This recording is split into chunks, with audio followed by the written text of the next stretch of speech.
All right, it's showtime. Welcome to Coffee with Marcus and Mark, the number one stock market show on Spotify and one of the most popular market updates on YouTube.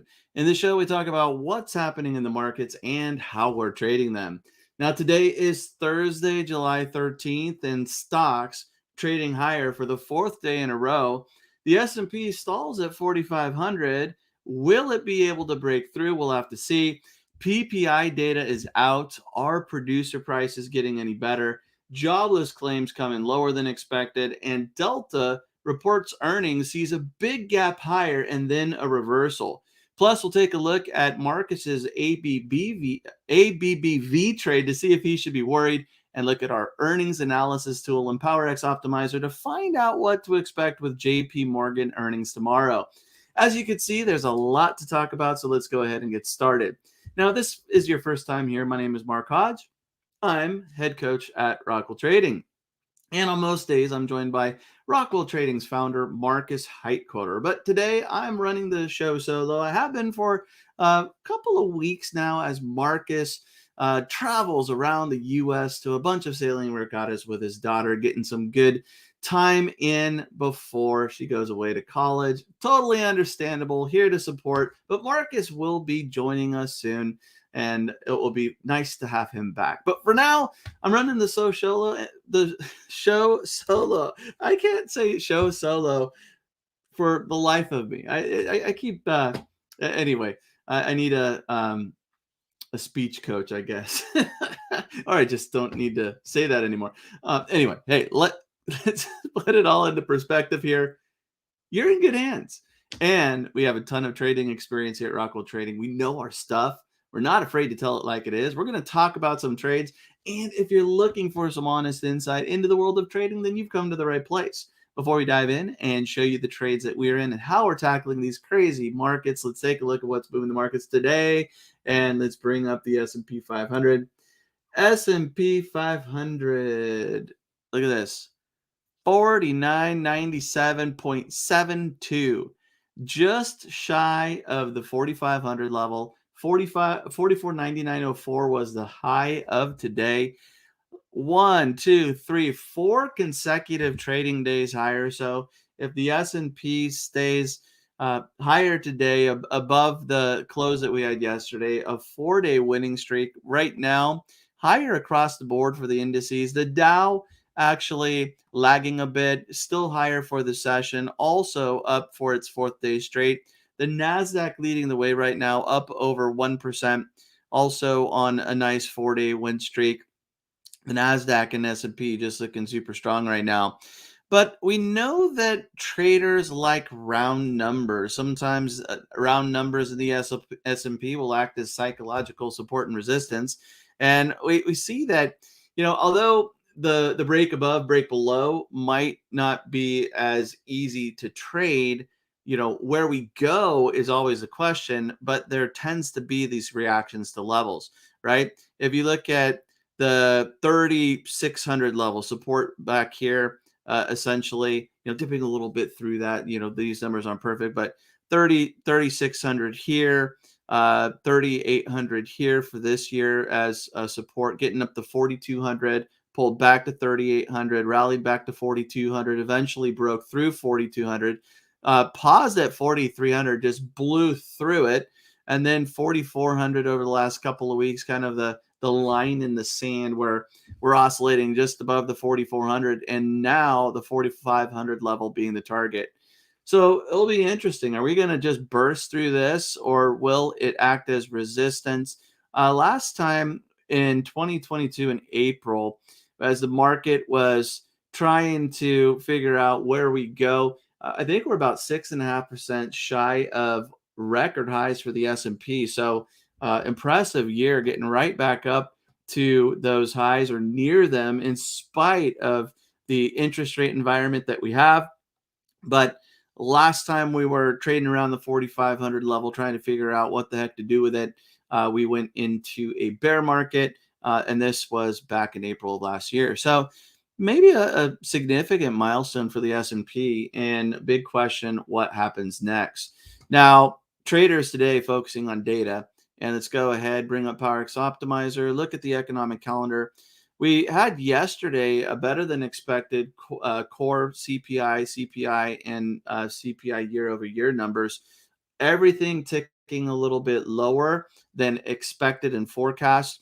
And that trend continued today with the producer price index, core PPI came in 0.1% higher. The consensus was 0.2%, so better expected there.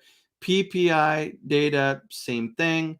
And that just supports what we had yesterday. So PPI measures what wholesalers pay for goods.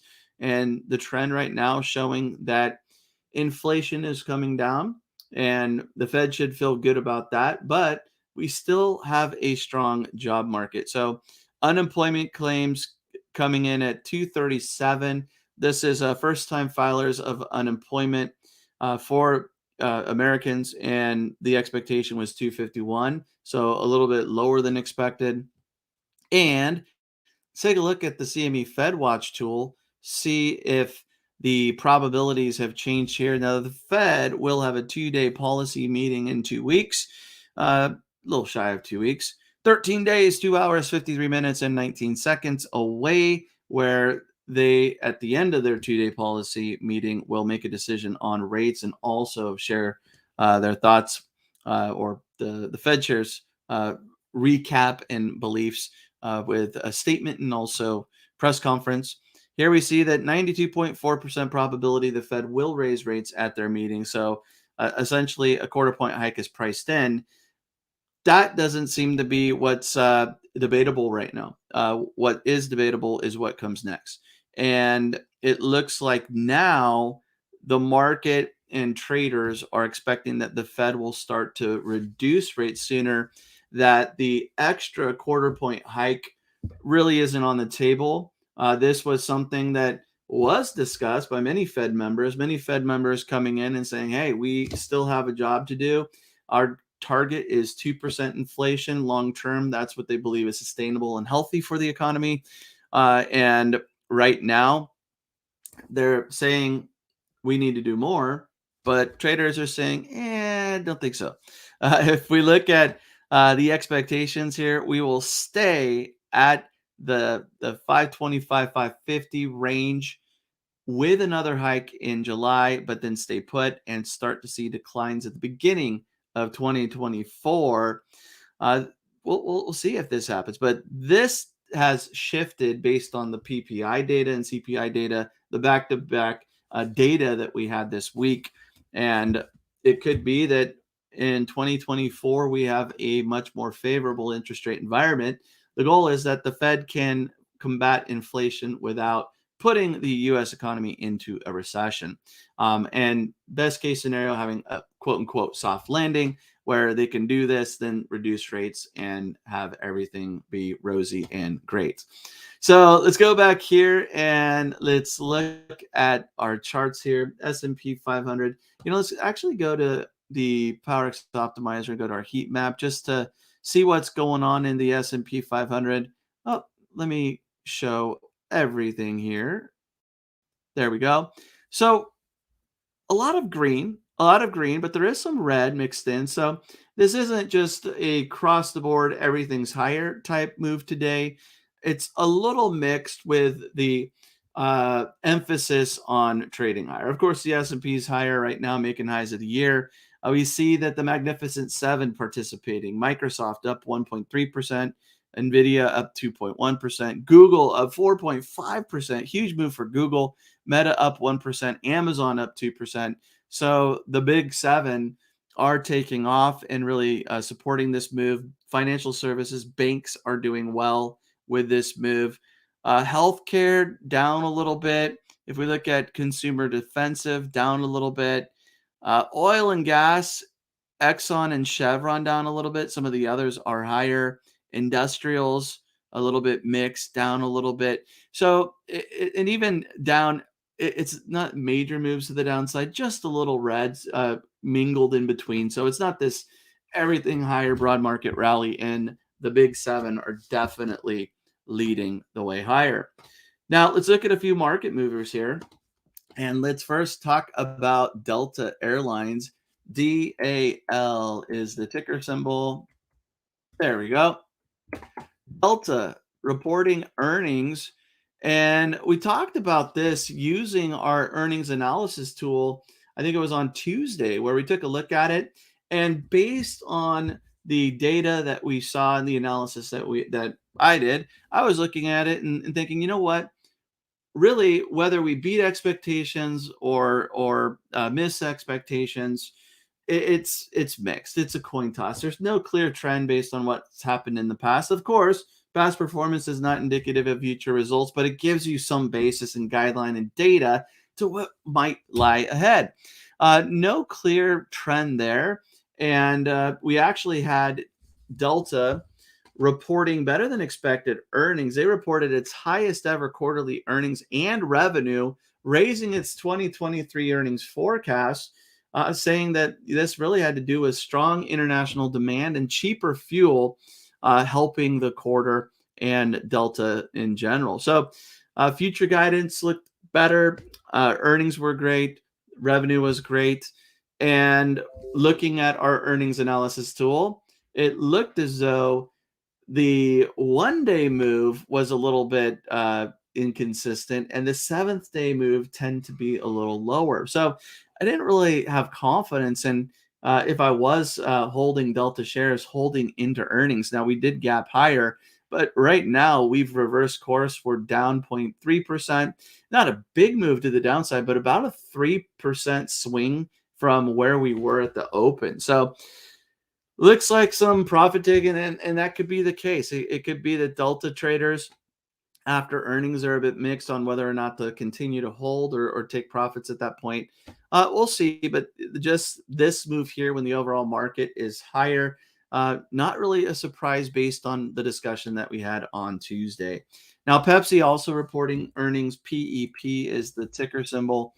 So Pepsi just trading in this zone here, similar to Delta, up a little bit and then reversing. However, still up for the day, up 0.7%. Now, Pepsi had better than expected earnings and better than expected revenue. They also raised their full year outlook. So a nice earnings report for Pepsi, trading slightly higher on the trading session. Now, one of the biggest movers this week, let's take a look at Carvana. I don't think I had a chance to pull this up yesterday. Carvana just down today, so down a 0.7%, maybe a little profit taking on this one, but up 4 consecutive days in a row. Yesterday, finishing higher by 9% and up about 25% for the week. So huge move for Carvana, getting back to levels that we haven't seen since September, since the fall of 2022. They did have an upgrade yesterday to outperform the analyst there. I think it was JP Morgan that gave this upgrade, saying the analyst saying that the company could be on the cusp of a return to growth thanks to durable positive EBITDA, EBITDA. So yeah, I mean, this one, a huge pandemic winner. You look at this crazy pandemic stuff, and then a crazy fall and decline, just like the Roman Empire. But look at this. We're right back at the lows that we had during the pandemic, and right around the lows that we had prior to the pandemic in 2019. So maybe CVNA Carvana getting ready to do a little more movement. We'll have to see. But down today. All right, let's take a look at ABBV. ABBV. So this is a trade that Marcus put on. He actually sold the 132 put expiring on Friday. And today, shareholders on record received a dividend. So, well, they're entitled to a dividend. So when a dividend is being paid, you have the ex-dividend date. That is the day that you have to own the stock to be entitled to the dividend. And then you have the payable date, which is usually a couple weeks in the future. So when there is when a stock goes ex dividend and shareholders are entitled to that dividend, the stock usually drops by that dividend amount. So yesterday's close 134.98, today's open 132.93. If I'm doing good mental math here, then you're looking at a little bit, what, a 205 drop, so a little bit more than the dividend. But right now, trading at 133.72, a buck 26 lower than it finished yesterday. So it filled the gap a little bit there, and not down as much as the dividend. But with this going ex dividend, this move is to be expected. So 132 still looking good for Marcus. Should he be worried? No. Marcus has decided that he's happy to own ABBV stock, and he likes the 132 price as an entry point. So for him, 132 is line in the sand. Right now, he still has the trade open. If tomorrow ABBV closes below 132, he is assigned shares and will look to sell calls on Monday. If instead ABBV stays higher like it is now, those puts will expire worthless, and it will be a nice winning trade. So there is that one. And let's do this. Let's go back to the earnings analysis tool. We're getting in to earnings season, the unofficial kickoff tomorrow with, what is it? BlackRock, JP Morgan, Wells Fargo, Citigroup, right? So some big banks reporting. And we talked about Delta and Pepsi, who reported today. We reviewed things this week, and I thought, why not take a look at JP Morgan? Let's look at JP Morgan and see what JP Morgan has done, and hey, maybe what to expect. So JP Morgan reports Friday, July 14th, which is tomorrow. This is before the market open, and this information is confirmed. Right now, based on options prices, the expected move, this range where prices in theory will stay within this range approximately 70% of the time. The market's pricing in a move 2.5% higher or lower, up to 152.45 or down to 145.04. Of course, this can change, and we are going to see what will happen. But based on historical performance, looking at the last 12 quarters, 9, I don't know why we don't have a full 12 here. Maybe there's something missing, but most of the time, JP Morgan does better than expected. So they really have a history of beating expectations. But beating expectations, honestly, to me, is irrelevant, right? Because I'm not getting any brownie points for an earnings beat. I'm not making any money for an earnings beat, right? It's the stock move. What happens with the stock move? So, hey, this is great. Good for them. Maybe they are a little conservative with their guidance and what they're sharing. And then, hey, look at us. We're doing great. We did better than expected. Yeah, that could be the case. However, it's how the stock reacts, right? So the overnight move, we see that typically the reaction is negative. So 8 out of 12 times the reaction to earnings, even though it tends to be positive in an earnings beat, 8 out of 8 out of 12 times that is, the reaction is negative. And it looks like it's about mixed too. So the 4 times over the last 12 quarters, there was a positive reaction, up 2.1%. The 8 times there was a negative reaction, down 2.6%. So it seems like traders don't get too excited about an earnings beat, but based on what's happened in the past, that trend could continue.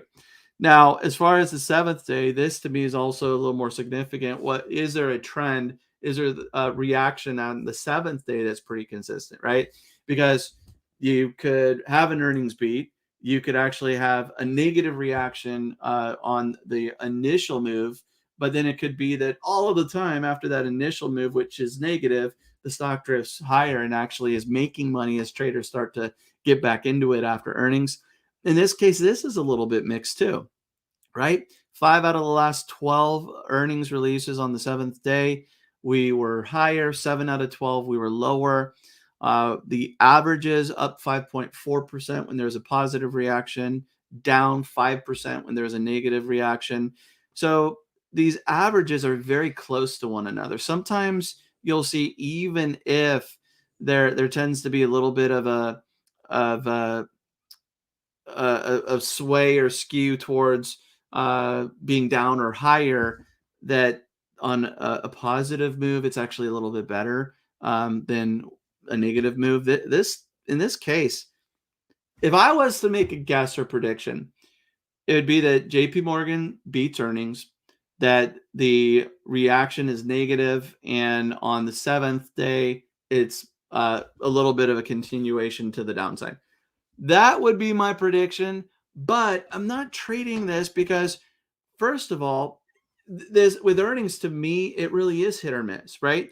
You could have the exact opposite take place. And actually, I would love for banks to go higher. I'm in PNC. So if banks kick off tomorrow and there's this positive reaction, that's just going to help out my PNC position.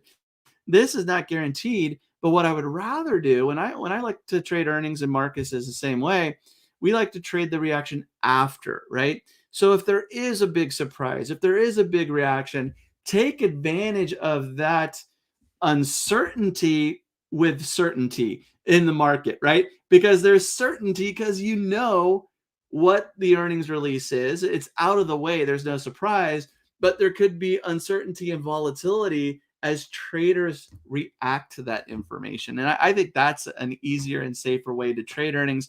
That's what we like to do here at Rockwell Trading. Based on this information, like I said, it's a little bit mixed with a skew or emphasis on the downside. So that's what I would believe will happen tomorrow. Earnings beat down a little bit, and we'll have to see if that's the case. But I'm not trading it, full disclosure. I like to look at earnings after the release and trade it that way. So hope this video helped. Hey, what do you think is going to happen with JP Morgan? Up, down, sideways, earnings beat, earnings miss? Let me know. Put it in the comments. Share your thoughts and views, and we will have to see. Until tomorrow, happy trading, everybody, and we'll be back tomorrow.